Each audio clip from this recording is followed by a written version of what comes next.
to Mysteries and Mimosas. My name is Max Sterling, and I'm here with my co-host, Aria Sterling. Aria, thank you so much for joining me again today for the, I don't know how many Mondays in a row. Wednesdays. It's Wednesday. Monday, yeah. Well, whatever. All right, we're going to start this thing off today. Number one, how good is that mimosa that you've been drinking? It's really good. It seems really strong. My observation only. Wow. Recently, we did a collaboration with the very funny and extremely inappropriate podcast, Michael and Jeremy Steal Your Podcast. Michael told us we were missing the boat because we were not using Discord, and I think the main reason we haven't used Discord is because I'm not a child and I'm not a pedophile. Well, I mean, apparently, we mentioned Discord to our teenage daughter, and she said, "Oh, I used to have that, but I deleted it when I found out it was just filled with a bunch of pedophiles." Yeah, pedophiles, weirdos, and gamers, she said. Yeah, that is what she said. I do like a good game. I'm actually really good at Mario Kart. I destroy you every single time. No. Let's not lie. Hold on. Every single time? Okay, not every single time. When you're not Donkey Kong on a motorcycle, you don't win every time. You don't. You know what? Sometimes, like today specifically, I felt like I was Donkey Kong on a motorcycle when I was on the highway. But anyway. No. I blast you with the red shell every time. Anyway, despite the fact that neither of us are pedophiles, and only one of us is a good gamer, we have created a Discord account and we want to try something new. So every Monday and Wednesday, we will be available starting today on our Discord to interact with our listeners. If you're so inclined, you can find that link on our website at mysteriesandmimosas.net. I don't really know how to find it, so I don't really have high expectations to talk to anybody. But if you want to, yeah, this is news jump to on. me. I didn't know we were doing Discord. I didn't know. That's because you're not cool. Well, Apparently all the cool kids not. are doing it. Okay, So, cool. In addition to our Discord account, you can find us on Instagram and Facebook at Mysteries and Mimosas Podcast. And as usual, we are going to start this. Hold on. Also, YouTube. Yeah, We've gotten YouTube. really good comments on our YouTube. So. Yeah. There's one particular diehard listener. It's William, but I like to call him Listener Bill. He is very interactive. I love that guy. Yeah, he's Listener Bill, like True Blood Vampire Bill. Ah, such a great series. I know. But, all right, as usual, we're going to start off with trivia. Are you ready? I'm always ready. Well, too bad, because I hate to break it to you, but there's no trivia this week for a good reason. Because you're afraid that I would win. No. Oh. I'm not afraid you're going to win. I hope you win. But you have been challenged. You've been challenged to a trivia face-off. Are you ready? With who? With you? With our special guest next week. Oh. Trent James. Trent James is a retired, so to speak, police officer. He no longer is in law enforcement, but he's going to be a very important guest in this episode. And so we're going to do a two-part series. Today we're presenting... we're doing a follow-up next week. Yes. Nice. So today we're doing a presentation on Khadijah Britton. And next week, when we get into the nuts and bolts of it, Trent is going to dial us in and give us the whole truth, because what I thought was the truth and what we're going to present today kind of seems like it's not necessarily the entire truth, and he has a lot of insight to offer. Awesome. So, no trivia today. No trivia today. And don't fucking cheat either. Don't be going on YouTube or how am I going to cheat? the interweb searching for 2018 trivia stuff. Don't. Now just that I know it's keep 2018. Keep it real. Okay? Your integrity. Everybody trusts your integrity. Trent has promised that he's not going to cheat either. So I don't know. I'm nervous, actually. Don't be nervous. Is he really good at trivia? I don't know him. I know him, and I talked to him for a little bit today, and I'm going to tell you, he seems good at a lot of stuff. Definitely good at his job. Definitely good at being a police officer. I can tell you that. Been around a long time, and you can tell the good police officers and you know, the bad ones. I'm gonna go out on a limb. I had a conversation with him for over an hour today. I'm gonna say he's one of the good guys. Okay, well, that's good. But, I mean, do you think he's going to beat me at trivia? I don't know. I mean, all week now. Only time will tell. All week, I'm going to be nervous about it. You should be. And But, I mean, as my daughter would say, no trivia today. Womp womp. That's what the kids say now, I guess, when things are... I don't know if it's cool when you say it. I really didn't. It gave me cringe vibes. That's also what my daughter would tell me. Yeah. Well, she always does me that. Me over here cringing, right? Is that No. It's not me over here cringing to that. Yeah. Wait, what's the other thing? Not me over here doing this. I don't know. Dang it, I can't remember. So, I'm not really sure. But anyway, no trivia today. Trent James has challenged you to trivia next week. And, God, that puts a lot of pressure on me to put together some good trivia. But anyway, he feels confident, I can tell you. He feels confident that he's going to beat you. Well, I mean, if he's listened to past episodes, I would feel pretty confident I was going to beat me too. Yeah. You're not supposed to laugh at that. You're supposed to say, funny. No, it's fine. You're actually really good. Okay, let's get into this. I'm sorry. I don't want to waste any more time. It's not going to be a very long episode today. Hold on. Are you telling me to hold on? Yeah, because you didn't even let me do the mimosa recipe. Oh, yeah, I got ahead of myself. All right, go. What you got? This one is called the Cherry Bomb Mimosa. It's maraschino cherry juice, pineapple juice, and bubbly. It turns out to be like hot pink. It's good for summertime, but you know, as winter is ending, I'm feeling spring vibes, summer vibes.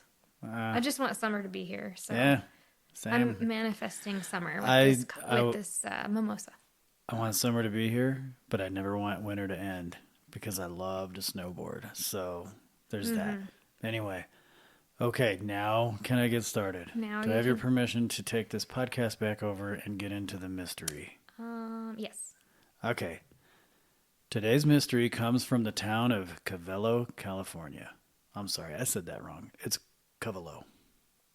Covelo, California. Covelo? Covelo. Covelo, California. Okay, never heard of it. Covelo is part of the Round Valley Indian Reservation. Covelo is home to about 1,500 residents or less. Okay. Yeah, it's pretty small. It's a reservation in Northern California. Oh, in Northern California. Yeah. I was picturing Southern. Okay. In talking with Trent, I'm not going to get too much into what he said. I'm going to allow him to tell us about that because he's a fascinating human to listen to for sure. He was a resident police officer on that reservation. Covelo is known for its plethora. Yes, I said it, plethora. It's one of my favorite words. Of talented artists who specialize in ceramics, basket making, drumming, photography, painting, sculptures, quilting, and I'm sure the list goes on. But you get the idea. It's very artistic. You know, it sounds a lot like Taos, New Mexico to me. When I picture that, that's what I'm envisioning. Taos, New Mexico, Sedona, Arizona, maybe, or Sedona. Yeah. So, like I said, located in Northern California, Covelo is surrounded by rolling hills and valleys. And despite its small size, Covelo is loaded with amenities and outdoors activities such as fishing, camping, hiking. Seems to be a fairly quiet and peaceful community, but on February 7th of 2018, that changed when Khadijah Rosae Britton was assaulted, kidnapped, and never heard from again. Jeez. Yeah. Khadijah Britton was a 23-year-old Native American female graduating in 2012 from Round Valley High School. Khadijah was known for her basketball athleticism. In fact, Khadijah aspired to play basketball throughout college after graduating high school. That was her aspiration. Wow. She wanted to take it all the way through college. She must have been pretty good. She was. Not only was she a phenomenal athlete, she was also a 4.0 student when she was in high school. Wow, good for her. Yeah. In fact, she must have been a great role model because Khadijah's younger brother, Gerald Britton, has since followed in Khadijah's footsteps, leaving high school for college on a basketball scholarship. Oh, good for him. That's awesome. Yeah, it runs in the family. Yeah. Unfortunately, Khadijah never went to college. Instead, Khadijah's life took a turn after graduation when she started hanging out with the wrong crowd. Oh, that's too bad.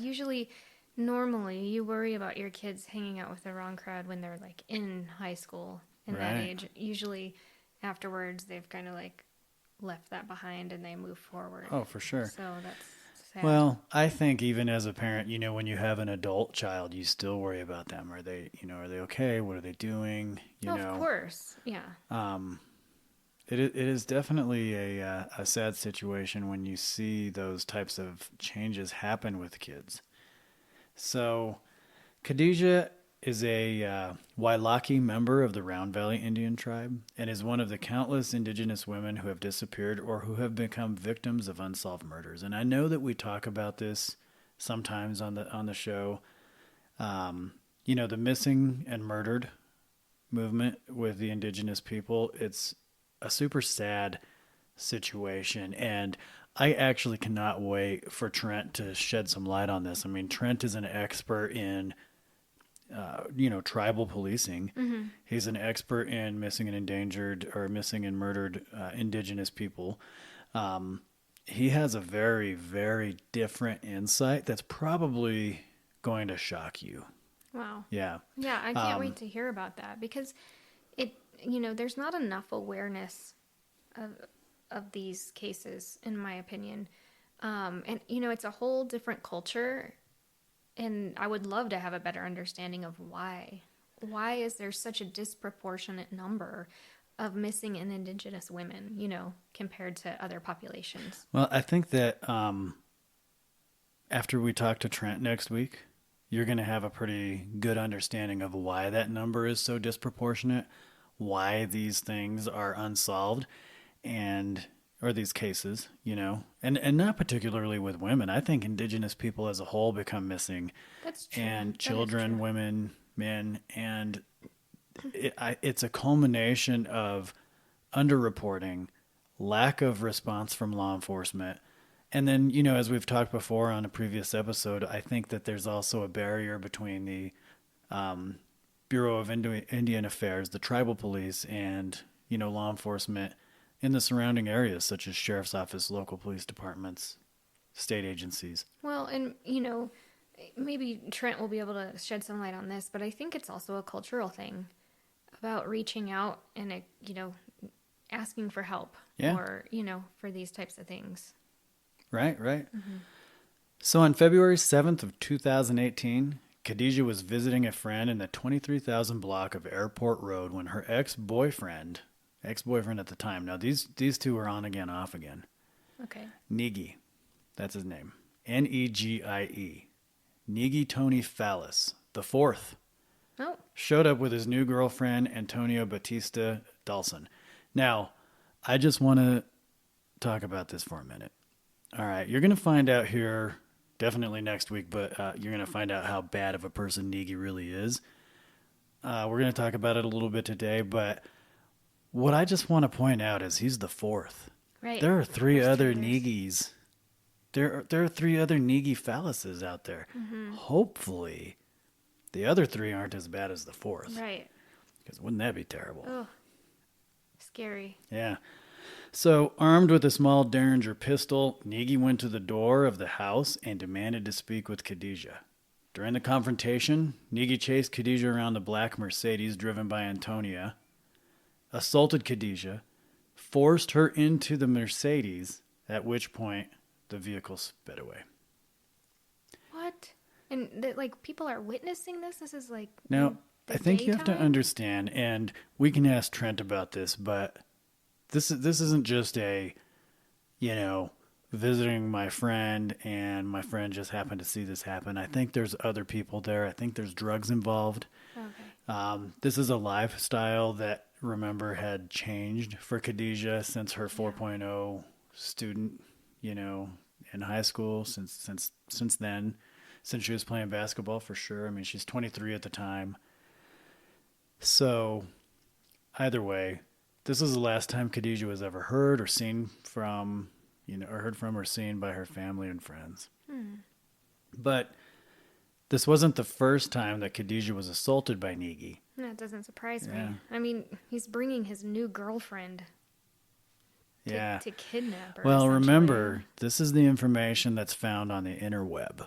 Okay. This is found from the news articles. I think that Trent is going to be able to bring a whole lot more light to what actually happened to Khadijah.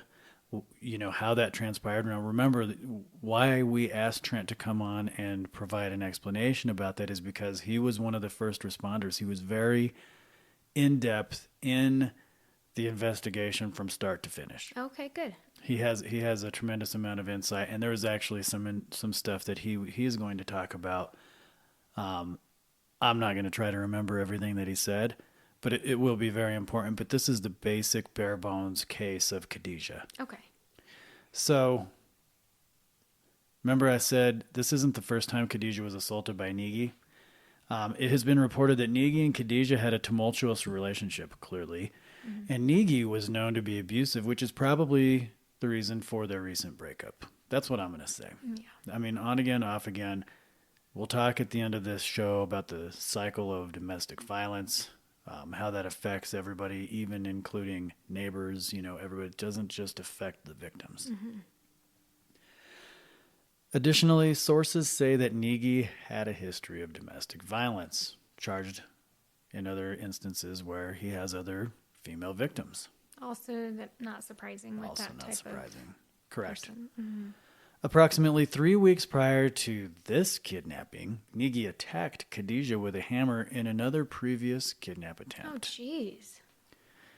Apparently, if convicted on the first reported incident, Negi was looking at serving prison time because of his prior criminal history. But just hours before Khadijah's disappearance, Khadijah reported to the police that she did not want to pursue criminal charges any longer. Mm-hmm. She actually gave them an alternative suspect, saying that it wasn't Negi, it was somebody else who did that to her. Wow. That's pretty incredible. But here's the thing, though. It just goes to show how manipulative this guy is, too. Manipulative is right, but, man, there you go. You interrupted me, and you know how I am. I cannot stay on point. Sorry. You didn't even know you did it, and you just you took my thought right out of my head. Sorry about that. I just was making it's okay. a comment. Yeah, well, you know what? It's gone forever. I do not have a steel trap. Everybody knows this about me. I do not have a steel trap brain. Once the thought is gone, it'll never come back. That's okay, though. Yeah, saying. You know, I'm not your mom, and I'm not your sister. I cannot carry on a conversation by talking at the same time that you talk. I can't do it. So if you're looking for that kind of podcast co-host, you need to get a hold of one of your sisters or your mom. Sorry. Anyway, so Khadijah told police that she didn't want to, follow through with charges anymore. She said that Negi didn't do it. She provided them with an alternative suspect, saying that this person did it instead. I would say Negi is very manipulative, like you said. But I think that we can safely say the reason that she, I guess, recanted her statement or didn't want to pursue the criminal charges any longer is because, Negi was going to go to prison, and he probably didn't coerce her like her family thinks that she was coerced. There's a difference. I think she was threatened. I think it's pretty obvious that he threatened to kill her, and, well, I think in the end he probably did. So, I mean, interesting, because she probably was really scared of him, but she recanted her statement. So now then why does he want to kidnap her now? She already said, hey, he didn't do this. Based on my assessment, with the limited information we know of Negi in the media and related to this story in particular, let me point out the obvious. He's a coward, right? Mm-hmm. He has a history of abusing women. He has an apparent history of violence. Clearly, he attacked her with a hammer. Mm-hmm. He tried to kidnap her several times. He brought his new girlfriend with him to assault and kidnap his ex-girlfriend. And let's be honest, I'm going to make an educated guess here. I'm willing to bet the black Mercedes used in this crime doesn't even belong to Negi. No, it probably belongs to his new girlfriend. And he's using her. Yeah. It's possible that Negi owns a black Mercedes, but I guarantee he's mooching off of Antonio, just like he mooched off of Khadijah. Because remember, I didn't tell you this, but Negi is much older. Negi was in his 40s Oh, when he no. started dating Khadijah. Khadijah was a young girl. She just Wow. was coming out of high school.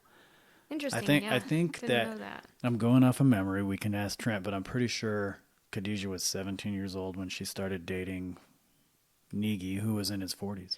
The unfortunate part of this story, the witnesses to Khadijah's kidnapping didn't report this story of her kidnapping to the police for several days, and only after Khadijah's family realized she was missing. What? They were scared of this guy or what? Why wouldn't they report that? They're her friends. You know, I Right, don't know. because she was kidnapped from her friend's house. Right, from a party, probably. Oh, man. Or they're afraid of getting in trouble themselves. Well, that's what I was going to say. Sometimes you see in law enforcement, you see people who overdose on drugs. The people who are around them, and I'm not saying that's the case here. I mean, it probably has a lot to do with it, that bad crowd that Khadijah began hanging out with. But sometimes you see people who overdose on drugs. The immediate reaction to the witnesses to that overdose is not to call 911. Their first and foremost priority is self-preservation by destroying evidence, destroying drugs, cleaning a crime scene, and then we'll worry about maybe getting help for that person. So that could be the problem here. Mm-hmm. This is a small community on tribal land. And so I don't know how strong or what the police, I don't know how strong the police presence would be. Mm-hmm. But that's actually why a lot of states are passing laws that if that happens and you call 911, you won't get in trouble for that overdose issue or whatever's happening. Right. Mm-hmm. Yeah, there's a lot of laws being passed in a lot of states about that.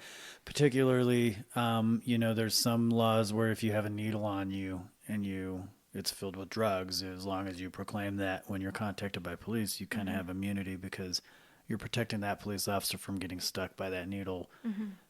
And it helps empower people, I guess, to say, hey, don't hurt yourself. Here's a needle here with no repercussions. So there's nothing worse than trying to search someone and you get poked with a needle. You have no idea where it's been. Well, I wouldn't say that. I think that there's a lot of things that are worse than that. But probably, it's pretty bad. Imagine that's been used by someone with, something that you don't want to contract. Yeah. And you just potentially injected yourself with that. Yeah. Yeah, for sure. So just 10 days after the missing person report, Negi was charged with assault, kidnapping, first-degree burglary, threats to commit a crime resulting in death or great bodily injury, attempted murder, and felon in possession of a firearm. Negi pleaded not guilty and refused to cooperate in the investigation, which this blows my mind. Shocker. I thought this guy was an upstanding citizen and he would be just, chomping at the bit to help out. We're being invaded. Hold on. The fuck is that? Happening. Sounds like a helicopter. Did you pay the electric bill? Yeah. Are they here to... What? The helicopters come to shut your power off if you don't pay the bill? I don't know. You never know. Is that what happens? I don't know. Are you wanted? Did you do something? No. But why would you automatically go to the helicopter is here to I have no idea. turn off your power? Why would that even be something that came to your mind? I would be hey, don't try to get in here, okay? You don't understand what goes through my mind multiple times a day. Apparently not. I was at the grocery store the other day talking to my sister on the phone, and I'm working through trying to get through the list and talking to her about this and that, and then she finally just interrupts me and says, "Do you have ADD or something? You can't fucking stay focused on one thing." And yeah, that's so whatever. Shout out to your sister. She understands my pain more than anyone else. Thank you. Okay. Oh man, that helicopter just screwed me up. The helicopter from the power company, apparently. What? Yeah. I've never even heard of that in my life. All right, so here we are. What was I saying? Oh yeah, Negi, he refused to cooperate. He didn't want, this is the thing. With certain criminals, hardcore criminals, and I'm not going to lie, I look Negi up on Facebook. He looks like a pretty bad dude. Scary dude.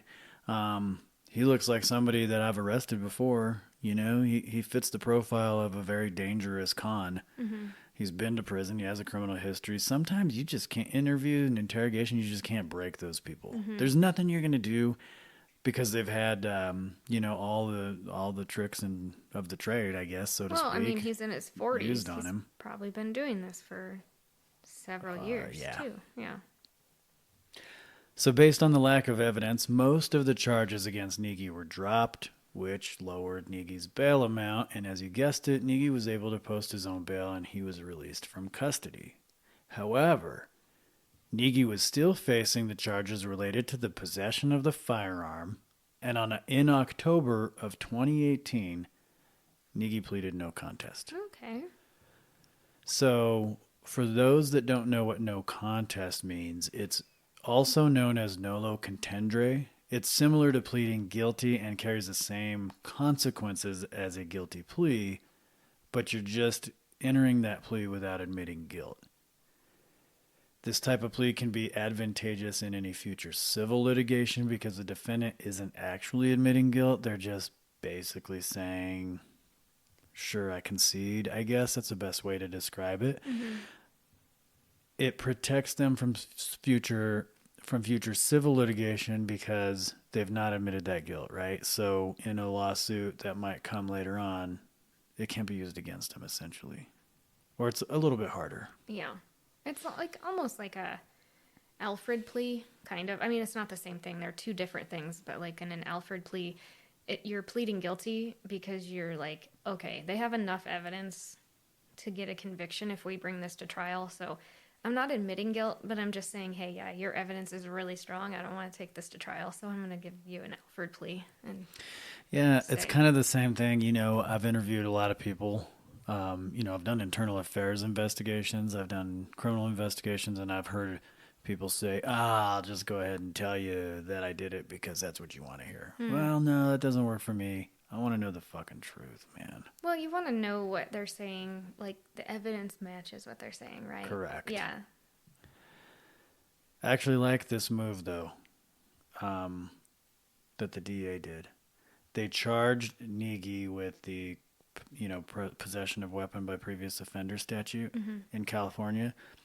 I think that they did this. I don't know this to be true, but I think they did this because all the other charges. Now let's read them again.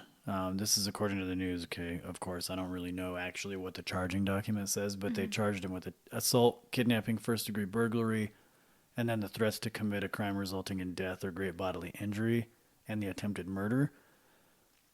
The victim in all of those is Khadijah, right?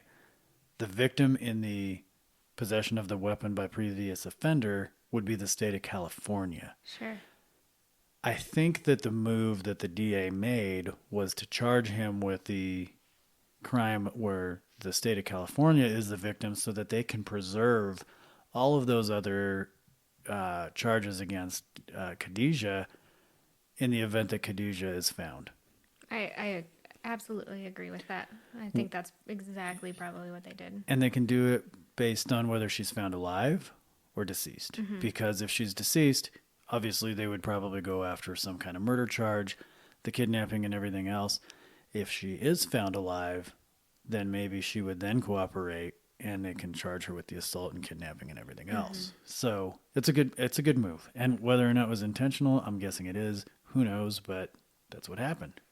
Well, and then you face the issue of double jeopardy, right? So if they do charge him right now and they don't have enough evidence to take that to trial and he's found not guilty because of that lack of evidence, then they can't go back and recharge him again if they find her in the future. Correct. Very well said. Thank you. You're welcome. Police and Khadijah's family believe that Khadijah was murdered, and I think it's pretty obvious who the suspect is. Who? Who? Wow. The power company? The power company, apparently. I'm going to say it's Negi. Really? Yeah.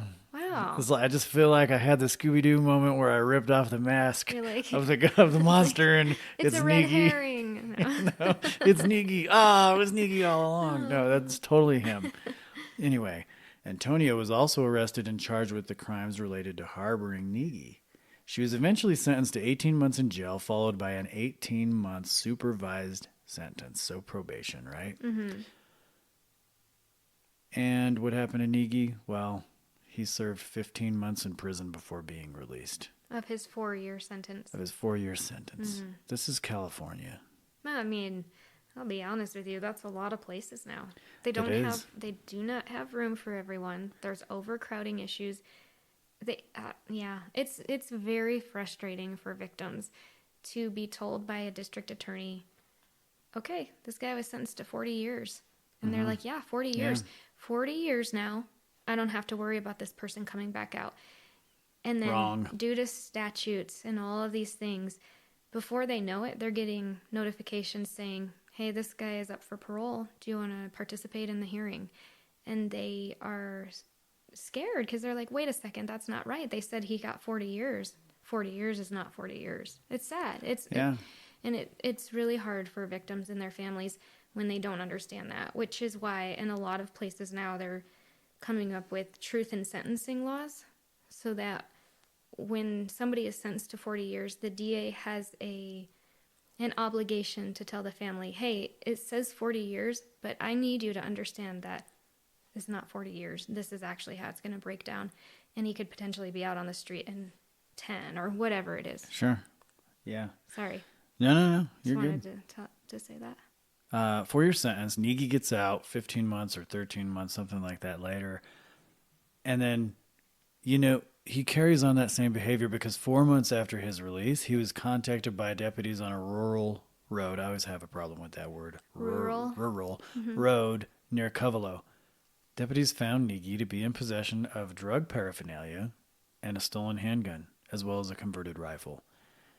Negi would later plead guilty to one count of being a felon in possession of a firearm, and as you would expect, he got a huge sentence for these charges of 27 months in a federal prison. Oh, federal. Federal prison, followed by a 3-year term of supervised release. So, that's the justice system for you folks. It's not perfect. It's far from perfect. Mm-hmm. But let's talk about the cycle of domestic violence. Clearly, we have an issue with domestic violence in this situation, right? Mm-hmm. For whatever reason, Negi could not leave Khadijah alone. I know that there's a whole lot more to this story that we're going to learn next week, and that's why I kind of wanted to keep this week basic so that everybody listening now will tune in next week with a basic understanding of what the case is. So with that, what do you have to say? Can you please explain the circle of domestic violence, what that looks like, how that affects more than just victims, and let's just have a discussion about domestic violence. Yeah. So, domestic violence is a cycle, right? They say 20 people are physically abused by an intimate partner every minute. And domestic violence does not discriminate. No, it doesn't. No, you can have. I've seen it before in what we do for a living. You go to very upscale neighborhoods with very wealthy people, and there's domestic violence happening in those households too. Oh yeah, 100%. It doesn't discriminate based on anything. No, you see it with the rich, mm-hmm. with the poor. Mm-hmm. You see men victimized by women. Mm-hmm. It doesn't just affect the victims though. That's the other important thing. It affects the children involved, the family members. Well, they're all victims though. It affects, I guess what you mean to say is it affects more than just that primary. Oh, well, victim. Sure. Yeah. It affects the neighbors. Mm-hmm. It affects the friends. It is a very nasty cycle of violence that, we need to bring awareness to and help people understand what that cycle looks like. Because sometimes you might be in that cycle of domestic violence and not even know it. That's absolutely true. There's different phases, right, of a domestic violence cycle. So you have that tension building stage where tensions are increasing. There's a breakdown in communication. The victim becomes fearful and feels the need to just placate the abuser, right? Walk on eggshells. Just make sure everything is done just right so that the abuser's not irritated and Right. doesn't blow up. Yeah. So, Okay. Walking on eggshells. Got it. So from there, you go to the actual incident, which this can be verbal, emotional, and physical abuse. Anger, blaming, arguing, threats, and intimidation. All of that's happening in this stage. Then, from that, you go to the reconciliation stage. The abuser apologizes, gives excuses, blames the victim. There's a lot of victim blaming in domestic violence situations. Oh, and there's not only sorry. Oh, no, I was just going to say, I don't want to break your train of thought, but I learned something. The victim blaming, they call that gaslighting. Yes. I learned that from our kid. Yes, that's what gaslighting is. Yeah. Making someone else feel like the abuse and things are their fault. They're the ones that are in the wrong. So there's that level of victim blaming. And you know that victim blaming doesn't only come from the abuser. There's a point in time where people on the outside, family members, friends, people in the public that are looking from the outside in, they start blaming the victim. Well, why don't you leave? Why don't you do this? Why are you doing that? That is a form of victim blaming too. So they're getting it from all sides. Then the abuser denies that the abuse even occurred or says, oh, well, it wasn't as bad. You're making it way worse than it was. It was just like a little thing. It wasn't even that big of a deal. Then there's this period of calm. The incident's forgotten. People are moving forward. No, there's no abuse taking place. Yeah, so wrapping up, and thank you for that. Thank you for shedding light on this. This is definitely a case of domestic violence. I want to bring awareness to Khadijah's case. I know that her family wants answers. Her friends want answers. The police officers involved want answers. And there's a lot to learn about this next week. And I am very, very excited to get into that because we wanted to start this podcast for the purpose of bringing awareness. And I hope that we can make that happen for Khadijah's family. And remember, Khadijah would be 29 years old today. She's described as a Native American female between 150 and 180 pounds. She would be 5 foot 8 inches tall. She was last seen wearing a black sweatshirt, a black t-shirt, and blue stretch pants. So if anybody has any information regarding this case, you are asked to contact the Mendocino County Sheriff's Office at 707-234-2100, or you can contact the FBI San Francisco Division at 415-553-7400. With that, we want you to visit us on our Instagram and Facebook page at Mysteries and Mimosas Podcast. You can find us on Discord at, my username is Mimosa Max. Oh, wow. Yeah, you didn't even know, huh? No, I don't know anything about That's this. okay. I want you to join me on Discord, and I think that, now, I've never used this as a person who hosts something, but there's servers on here, apparently. I think it's the same as a chat room, if you remember the chat rooms from the early interweb. Uh-huh. ASL. That's American Sign Language. No, on the chat rooms back in the 90s. Remember? ASL. Age, sex, No, location. it's AOL. No. Oh. Yeah, America Online. Stop it. That was the service provider. You don't know. I'm talking about I'm talking about chat rooms, not Yes. service providers. It's not a service provider. ASL. When you would go in the chat room and you would put ASL, and then that's asking for the age, sex, location. Watch your mouth. This is a professional podcast Oh my production. gosh, you Okay. are making me crazy Anyway, right now. Mimosa Max on Discord. We will be on there tomorrow, or today, rather. Today, Wednesday, for the very first time, and I think that all listeners who join us on Discord are able to interact with each other. That's what I'm envisioning. I don't know if that's how it works, but I think it is. Most importantly, though, I have a couple plugs. Not only is Trent going to be a guest on our podcast to talk about Khadijah, and we will have a much more serious conversation with him next week on part 2, but I want to also let everybody know that he has a phenomenal podcast called two fired cops. He's very real. He tells it how it is. And he has some good guests on there. And I appreciate that. I appreciate the realness behind people telling, their stories or talking about stuff in a real manner so that there's no BS involved. Mm-hmm. Also, Michael and Jeremy Steal Your Podcast. I'm going to play that plug for you. Don't forget, we had our podcast stolen by Michael and Jeremy, and their super funny, amazing podcast is going to highlight our show. Mm-hmm. Thank you, Michael and Jeremy. Yes. In the meantime, thank you for listening. Yours truly is signing off and going to bed while Aria finishes post-production of this episode for your listening pleasure. Good night, everyone. Opposite. Aria is going to go pay the power bill because the helicopters are out looking for us, apparently. That's the most ridiculous thing I've ever heard of. Me too. Okay. Anyway, no, I'm actually going to bed. Cheers. Cheers. I beat you to it. Oh, man.